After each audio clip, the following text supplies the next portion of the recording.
ಇಲ್ಲ guys, welcome back to Gopinandas lifestyle. ನಾನು Nandini guys. ಇವತ್ತು ನಾನು ವಾಕಿಂಗ್ ಬಂದಿದ್ದೆ. ಮಾರ್ನಿಂಗ್ ರಂಗೋಲಿಯಿಂದ ಇವತ್ತು ಬ್ಲಾಗ್ನ ಸ್ಟಾರ್ಟ್ ಮಾಡ್ತಾ ಇಲ್ಲ. ಸೊ ಹಾಗೆ ವಾಕಿಂಗ್ ಬಂದಿದ್ದೆ ಅಲ್ವಾ, ಇಲ್ಲಿಂದ ಸ್ಟಾರ್ಟ್ ಮಾಡೋಣ ಅಂತ ಮಾಡ್ತಾ ಇದ್ವಿ. ಇವತ್ತು ಸ್ಯಾಟರ್ಡೆ ಆಗಿರೋದ್ರಿಂದ ನನಗೆ ಮತ್ತೆ ನನ್ನ ಹಸ್ಬೆಂಡ್ ಇಬ್ಬರಿಗೂ ಲೀವ್ ಇರುತ್ತೆ. ಸೊ ಪಾಪುನ್ ಕರ್ಕೊಂಡು ಬಂದಿಲ್ಲ, ಅವ್ನು ಇನ್ನೂ ಸಪೋರ್ಟ್ ಮಾಡಿದ್ವಿ. ಇನ್ನಿವೇ ಸ್ಯಾಟರ್ಡೆ ಸಂಡೇ ಅಲ್ವಾ, ಏನೂ ಪ್ರಾಬ್ಲಮ್ ಆಗಲ್ಲ ಅಂತ ಅವ್ರ ಮನೇಲಿ ಬಿಟ್ಟು ಅಂದ್ರೆ ಅವ್ನು ಮಲಗಿದ್ದ, ಅದಕ್ಕೆ ಬಿಟ್ಟು ಬಂದ್ವಿ. ನಮ್ಮ ಅತ್ತೆಯವರು ಇದ್ದಾರೆ. ಇವಾಗ ಹೋಗ್ಬೇಕಾದ್ರೆ ಸ್ವಲ್ಪ ತರಕಾರಿ ಇಲ್ಲಾಂದ್ರೆ ಸೊಪ್ಪು ಏನೋ ತಗೊಂಡು ಹೋಗ್ಬೇಕು, ಸಾಂಬಾರ್ಗೆ ಏನೂ ಇಲ್ಲ. ಸೊ ಅದಕ್ಕೆ ನೋಡೋಣ ಏನು ಮಾಡ್ತೀನಿ ಅಂತ. ಬಟ್ ಇವಾಗಿಂದ ವಿಡಿಯೋ ಕಂಟಿನ್ಯೂ ಆಗುತ್ತೆ ನೋಡಿ ಗೈಸ್. ಆ ಕಡೆ ತೋರಿಸಿ.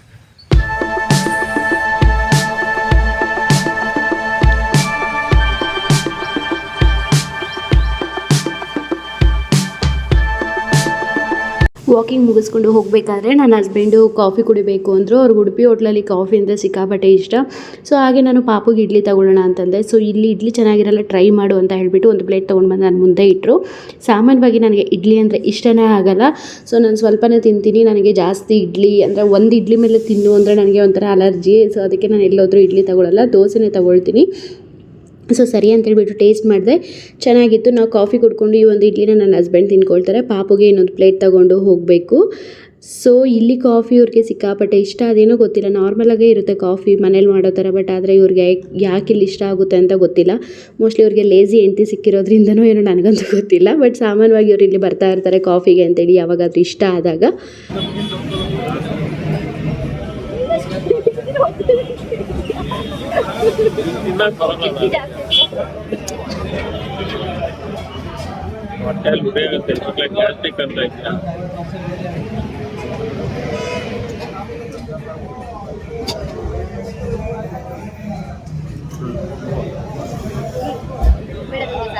ನಮ್ಮ ಪಾಪು ತುಂಬ ದಿನದಿಂದ ಪಾಪ ಫಿಶ್ ಕೇಳ್ತಿದ್ದೆ, ಅದಕ್ಕೆ ಸರಿ ಅಂತ ಹೇಳ್ಬಿಟ್ಟು ಇದು ತಗೊಳ್ಳೋಣ ಅಂದ್ಕೊಂಡಿದ್ದೀವಿ. ಸ್ವಲ್ಪ ದೊಡ್ಡದಾಗಿದೆ ಅಂತ ಹೇಳಿ ಅವ್ರು 650 ಹೇಳ್ತಿದ್ದಾರೆ. ನಾನು 500 ರೂಪಾಯಿ ಕೇಳಿದ್ದೀನಿ.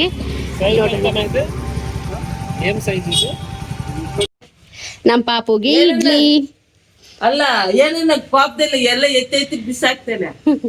ನಾವು ಬರೋ ಅಷ್ಟರಲ್ಲಿ ಎದ್ಬಿಟ್ಟಿದ್ದಾರೆ ಗೈಸ್ ಇವನು. ಅವ್ನ ಏನಮ್ಮ ಏನು ನೋಡ್ತಾ ಇರ್ತೀನಿ. ಫಿಶ್ ನೋಡ್ತೀಯ?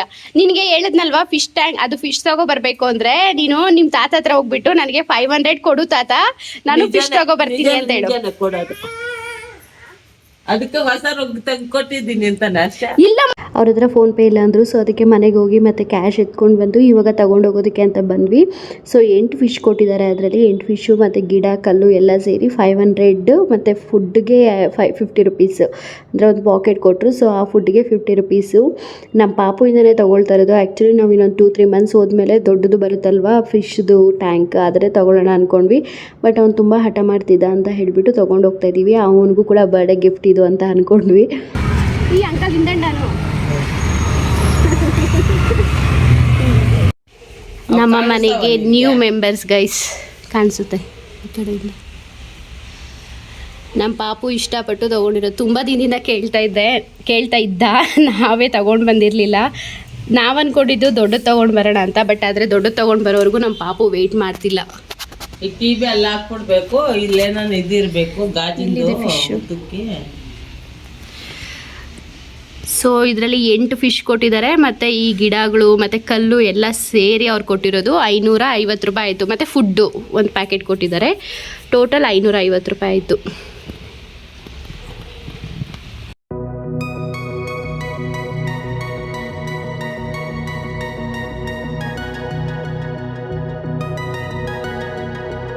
ಹಾಗೆ ಬರ್ತಾ ಸಾಂಬಾರಿಗೆ ಅಂತ ಹೇಳಿ ಪಾಲಕ್ ಸೊಪ್ಪು ಮತ್ತು ಕೊತ್ತಂಬರಿ ಸೊಪ್ಪು ಎಲ್ಲ ತೊಗೊಂಡು ಬಂದಿದ್ವಿ. ಸೊ ಅಡುಗೆ ಮಾಡೋಷ್ಟು ಲೇಟ್ ಆಗುತ್ತೆ ಅಂತ ಹೇಳ್ಬಿಟ್ಟು ಪಪ್ಪಾಯ ಆಯಿತು. ಫಸ್ಟ್ ಅದನ್ನ ಕಟ್ ಮಾಡ್ಕೊಂಡು ತಿನ್ನೋಣ ಅಂತ ಹೇಳ್ಬಿಟ್ಟು ನಮ್ಮ ಅತ್ತೆಗೆ ಕಟ್ ಮಾಡಿಸಿದ್ದೆ. ಸೊ ನನ್ನ ಹಸ್ಬೆಂಡ್ ಕೂಡ ಪಪ್ಪಾಯ ತಿಂತಾ ಇದ್ದಾರೆ. ಹಾಗೆ ಪಾಪುಗೆ ಇಡ್ಲಿ ತಂದಿದ್ವಲ್ವ, ಅವನಿಗೆ ತಿನ್ನಿಸ್ಬಿಡ್ಬೇಕು. ಇವಳ ಹೆಸರು ವಂಶಿಕಾ ಅಂತ, ನಮ್ಮ ಮನೆ ಮೇಲೆ ಬಾಡಿಗೆಗಿರೋದು. ಸೊ ಇವರು ಕೂಡ ಅಷ್ಟೇ ಆಟ ಆಡೋಕ್ಕೆ ಅಂತ ಬಂದಿದ್ದರು. ಇವಾಗ ನನ್ನ ಮಗನಿಗಾಗಿರೋಂಥ ನ್ಯೂ ಫ್ರೆಂಡ್ ಅಂತ ಹೇಳ್ಬೋದು. ಸೊ ಇದಕ್ಕೂ ಮುಂಚೆ ನೀವು ಕೆಲವೊಂದು ವೀಡಿಯೋಗಳಲ್ಲಿ ನೋಡಿರ್ತೀರಲ್ವ ಅಮ್ಮು ಅಂತ ಹೇಳಿ. ಸೊ ಅವಳು ಕೂಡ ಇವಾಗ ನಮ್ಮ ಮಗನ ಜೊತೆ ಫ್ರೆಂಡ್ಶಿಪ್ ಕಟ್ ಮಾಡಿಬಿಟ್ಟಿದ್ದಾಳೆ. ಅವರು ಅಂದರೆ ಬೇರೆ ಮಕ್ಕಳಿದ್ದಾರೆ ಅಲ್ಲಿ. ಸೊ ಅದಕ್ಕೆ ಅವಳು ಬರೋದಿಲ್ಲ ಜಾಸ್ತಿ. ಸೊ ಇವ್ರ ಜೊತೆನೇ ಆಡ್ಕೊಂಡಿದ್ದ.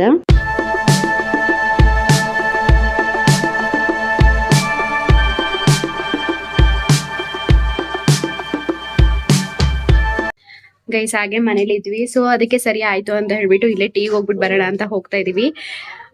ಸೊ ಇಲ್ಲೇ ಕೊತ್ತೂರ್ ಹತ್ರ ತುಂಬಾ ಚೆನ್ನಾಗಿರುತ್ತೆ, ಟೀ ಮತ್ತೆ ಬೋಂಡ ಎರಡು ಸಿಗುತ್ತೆ. ಅದಕ್ಕೆ ಸರಿ ಹೋಗ್ಬಿಟ್ಟು ಬರೋಣ, ಪಾಪುನ್ ಕೂಡ ನಾವೆಲ್ಲೂ ಕರ್ಕೊಂಡು ಹೋಗಲ್ಲ ಅಲ್ವಾ, ಸೊ ಅದಕ್ಕೆ ಹೋಗ್ಬಿಟ್ಟು ಬರೋಣ ಅಂತ ಹೋಗ್ತಾ ಇದೀವಿ.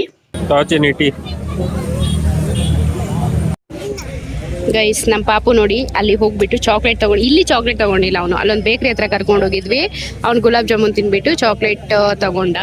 ನಾವು ಇಲ್ಲಿ ಬಂದು ಟೀ ಮತ್ತೆ ಬೋಂಡ ತಗೋಬೇಕು. ಬೋಂಡ ಇದು ತಗೊಂಡಿಲ್ಲ, ಟೀ ಮಾತ್ರ ತಗೊಂಡಿದೀವಿ. ಇಲ್ಲಿ ಟೀ ಫೇಮಸ್ ಅಂತ ಹೇಳ್ತಾರೆ.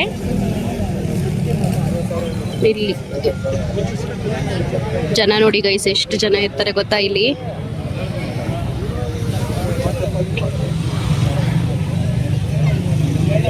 ಓಯ್, ಏಂತಕ್ಕೆ ನಿನಗೆ ಇಲ್ಲಿ ಟೀ ಇಷ್ಟ ಆಗೋದು? ಚೆನ್ನಾಗಿರುತ್ತೆ, ಫೀಲ್ ಬರುತ್ತೆ ಟೀ ಕುಡಿದ್ರೆ. ಸೀರಿಯಸ್ ಆಗಿ ಟೀ ಇಲ್ಲಿ ಕಾಫಿ ನಮ್ಮೂರಲ್ಲಿ. ಟೀ ಇಲ್ಲಿ, ಕಾಫಿ ಉಡುಪಿ ಅಲ್ವಾ ನಮ್ಮೂರಲ್ಲಿ. ಸೊ ಚೆನ್ನಾಗಿರುತ್ತೆ ಗೈಸ್, ಇಲ್ಲಿ ತುಂಬಾ ಜನ ಬಂದಿರ್ತಾರೆ ಇಲ್ಲಿ ಟೀ ಕುಡಿಯೋದಕ್ಕೆ. ಮತ್ತೆ ಬೋಂಡ ಕೂಡ ಇಲ್ಲೇ ಹಾಕ್ತಾ ಇರ್ತಾರೆ, ಬೋಂಡ ಕೂಡ ತಗೋಬಹುದು ನೀವು. ಹಾಗೆ ಇಲ್ಲಿ ಬಜ್ಜಿಗಳು ಕೂಡ ತಗೊಂಡ್ವಿ, ಬಜ್ಜಿ ಬೋಂಡ ಏನೇ ತಗೊಳ್ಳಿ ಇಲ್ಲಿ ಸಕ್ಕದಾಗಿರುತ್ತೆ. ನನಗಂತೂ ಇಲ್ಲಿ ಫೇವ್ರೇಟ್ ಬೋಂಡಗಳು. ಸೊ ಹಾಗೆ ಬಜ್ಜಿ ಕೂಡ ಇಲ್ಲಿ ಚೆನ್ನಾಗಿರುತ್ತೆ, ಬಜ್ಜಿ ನನ್ನ ಫೇವ್ರೇಟು. ಸೊ ಅದಕ್ಕೆ ನನ್ನ ಹಸ್ಬೆಂಡ್ ತಗೊಂಡು ಬಂದಿದ್ದಾರೆ. ಮತ್ತೆ ಆಲೂಗಡ್ಡೆ ಬೋಂಡ ಇತ್ತು ಅನ್ಸುತ್ತೆ, ಅದಕ್ಕೆ ತಗೊಂಡು ಬಂದಿದ್ದಾರೆ. ಬೋಂಡ ಇದ್ರೆ ಬೋಂಡ ಕೂಡ ತಗೋಬಹುದು.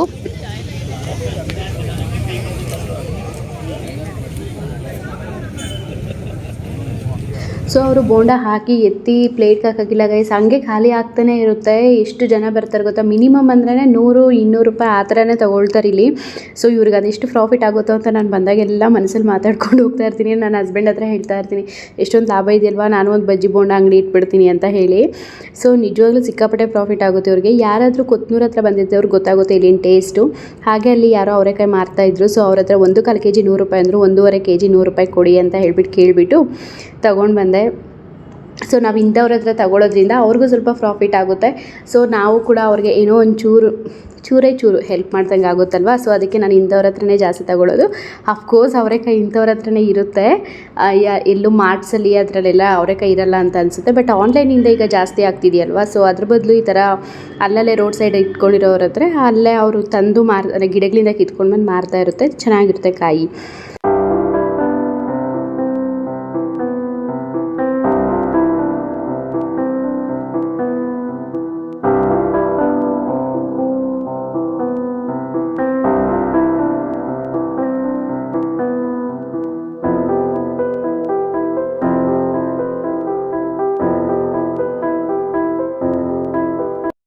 ಗೈಸ್ ಇವಾಗ ನಾನು ನನ್ನ ಒಂದು ನೈಟ್ ಕೇರ್ನ ತೋರಿಸ್ತಾ ಇದ್ದೀನಿ. ಸೊ ಮಾರ್ನಿಂಗಿಂದ ವ್ಲಾಗ್ನ ನೋಡಿದ್ರಲ್ವಾ, ಇವಾಗ ಈ ಒಂದು ಇದರಲ್ಲಿ ನಾನು ಇವಾಗ ಏನು ತೋರಿಸ್ತಾ ಇದ್ದೀನಿ ಅಂತಂದರೆ, ನಿಮಗೆ ಡಾರ್ಕ್ ಸರ್ಕಲ್ಸ್ ಎಲ್ಲ ಇರುತ್ತಲ್ವಾ, ಸೊ ಅದು ಹೇಗೆ ಕಡಿಮೆ ಮಾಡ್ಕೋಬೋದು, ಅಂದರೆ ಮನೇಲೆ ಹೋಮ್ ರೆಮಿಡಿ ಹೇಗೆ ಮಾಡ್ಕೋಬಹುದು ಅಂತ ಹೇಳ್ಬಿಟ್ಟು ಅದೊಂದು ಟಿಪ್ ತೋರಿಸ್ತಾ ಇದ್ದೀನಿ.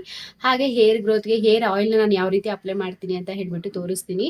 ಸೊ ಫಸ್ಟು ನಾವು ಡಾರ್ಕ್ ಸರ್ಕಲ್ಗೋಸ್ಕರ ಏನು ಮಾಡ್ಕೊಳ್ತೀನಿ ನಾನು ಅಂತ ಹೇಳ್ಬಿಟ್ಟು ತೋರಿಸ್ತೀನಿ. ಸೊ ನಾನಿಲ್ಲಿ 2 ಐಟಮ್ಸ್ನ ತೊಗೊಂಡಿದ್ದೀನಿ. ಒಂದು ಅಲೋವೆರಾ ಜೆಲ್, ಹಾಗೆ ವಿಟಮಿನ್ ಇ ಕ್ಯಾಪ್ಸೂಲ್. ನಿಮಗೆ ಬೇಕು ಮೀನ್ಸ್ ಅಲೋವೆರಾ ಜೆಲ್ ನೀವು ಯಾವುದೇ ಬ್ರ್ಯಾಂಡಲ್ಲಾದರೂ ತೊಗೋಬೋದು. ನಾನಿಲ್ಲಿ ಅವೇಲಿಯಾ ಅನ್ನೋದೊಂದು ಬ್ರ್ಯಾಂಡಲ್ಲಿ ತೊಗೊಂಡಿದ್ದೀನಿ. ಸೊ ಫಸ್ಟ್ ನಾವು ವಿಟಮಿನ್ ಇ ಕ್ಯಾಪ್ಸೂಲ್ ಈ ರೀತಿ ತೊಗೊಂಡು, ಇದು ವಿಟಮಿನ್ ಇ ಕ್ಯಾಪ್ಸೂಲ್ನ ಒಂದು ಹಾಕ್ಕೊಳ್ತಾ ಇದ್ದೀನಿ.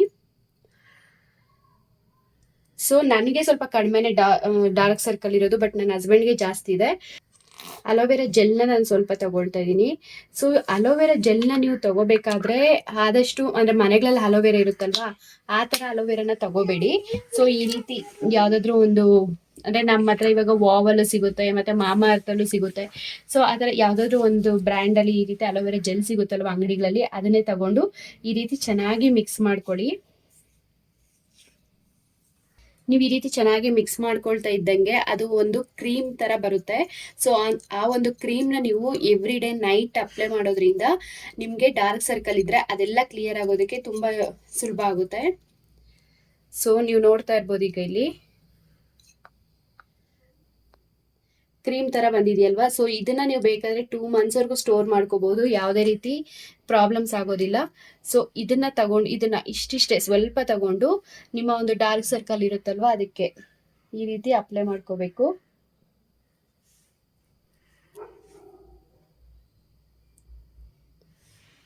ಸೊ ಈ ರೀತಿ ನೀವು ಕಂಟಿನ್ಯೂಸ್ ಆಗಿ 15 ಡೇಸ್ ಅಪ್ಲೈ ಮಾಡೋದ್ರಿಂದ ನಿಮ್ಮ ಅಂದರೆ ಸ್ವಲ್ಪ ದಿನದಲ್ಲಿ ನಿಮಗೆ ಡಾರ್ಕ್ ಸರ್ಕಲ್ ಅನ್ನೋದು ಕಡಿಮೆ ಆಗ್ತಾ ಬರುತ್ತೆ. ಬಟ್ ಇದನ್ನು ನೀವು ರೆಗ್ಯುಲರ್ ಆಗಿ ಯೂಸ್ ಮಾಡ್ಕೋಬೇಕಾಗುತ್ತೆ. ಇದನ್ನು ಹಚ್ಚೋಕ್ಕೂ ಮುಂಚೆ ಫೇಸ್ ವಾಶ್ ಮಾಡೋದನ್ನು ಮರಿಬೇಡಿ.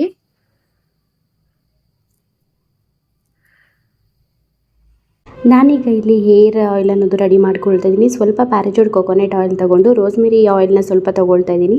ಅದಾದಮೇಲೆ ಹರಳೆಣ್ಣೆ ಸ್ವಲ್ಪ ತೊಗೊಂಡು ಇದಕ್ಕೆ ಅಲೋವೆರಾ ಜೆಲ್ನ ಆ್ಯಡ್ ಮಾಡ್ಕೊಳ್ಳೋದ್ರಿಂದ ತಲೆಯಲ್ಲಿ ಡ್ಯಾಂಡ್ರಫ್ ಇದ್ದರು ಮತ್ತು ರಿಂಕಲ್ಸ್ ಏರಿರೋರಿಗೆಲ್ಲ ತುಂಬಾ ಯೂಸ್ ಆಗುತ್ತೆ. ಸೊ ಈ ಒಂದು ಟ್ರಿಕ್ನ ಫಾಲೋ ಮಾಡಿ.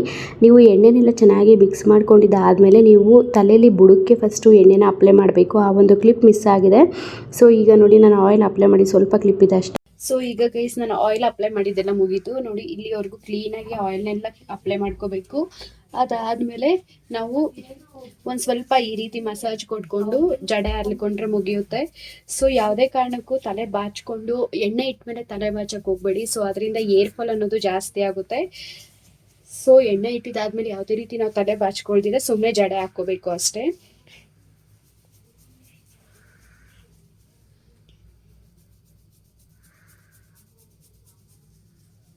ಸೊ ಈ ರೀತಿ ಸ್ವಲ್ಪ ಹೊತ್ತು ಮಸಾಜ್ ಮಾಡಿದ್ದಾದ್ಮೇಲೆ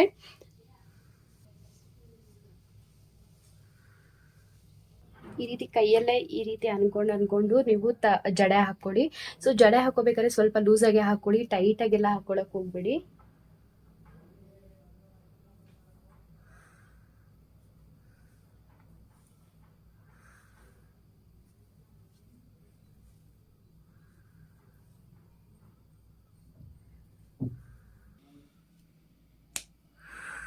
ಸೊ ಗೈಸ್ ನೋಡಿ ಈ ರೀತಿ ಸ್ವಲ್ಪ ಲೂಸ್ ಆಗಿ ನೀವು ಜಡೆ ಹಾಕೊಂಡ್ರೆ ಮುಗಿಯುತ್ತೆ. ಸೊ ಗೈಸ್ ನೋಡಿದ್ರಲ್ವಾ, ಇದು ನನ್ನ ಒಂದು ನೈಟ್ ಕೇರ್ ರೊಟೀನ್ ಆಗಿರುತ್ತೆ. ಸೊ ನೀವು ಏನಾದರೂ ಫೇಸ್ಗೆ ಅಲೋವೆರಾ ಜೆಲ್ ಯೂಸ್ ಮಾಡೋ ಥರ ಇದ್ದರೆ ಅಲೋವೆರಾ ಜೆಲ್ಲು ಕೂಡ ಯೂಸ್ ಮಾಡ್ಕೋಬಹುದು. ನಾನು ಈಗ ಸ್ವಲ್ಪ ಅಲೋವೆರಾ ಜೆಲ್ನ ಫೇಸ್ಗೂ ಕೂಡ ಅಪ್ಲೈ ಮಾಡ್ತಾ ಇದ್ದೀನಿ. ಏನಕ್ಕೆ ಅಂದರೆ ಸ್ಕಿನ್ನು ಡಿಹೈಡ್ರೇಟ್ ಆಗದಿರ ಇರುತ್ತೆ. ಸೊ ಅಲೋವೆರಾ ಜೆಲ್ ಅನ್ನೋದು ಸ್ಕಿನ್ಗೆ ಒಳ್ಳೆ ಮಾಯಿಶ್ಚರೈಸರ್ ಕೊಡುತ್ತೆ. ಸೊ ಅದಕ್ಕೋಸ್ಕರ ಇಷ್ಟು ಕ್ವಾಂಟಿಟಿಯಲ್ಲಿ ತಗೊಂಡು ನಾನು ಫೇಸ್ಗೆ ಅಪ್ಲೈ ಮಾಡ್ತೀನಿ.